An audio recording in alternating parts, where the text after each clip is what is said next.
530 centimeters in feet?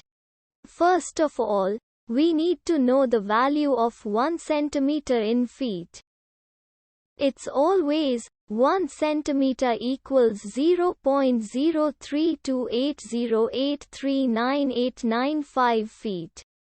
Now we have to multiply 0.03280839895 by 530. Therefore, 530 centimeters times 0.03280839895 feet equals 17.3884514435 feet.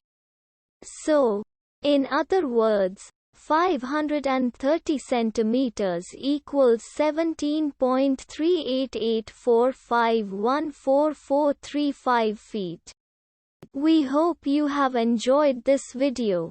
Please like and subscribe to our channel for more videos like this.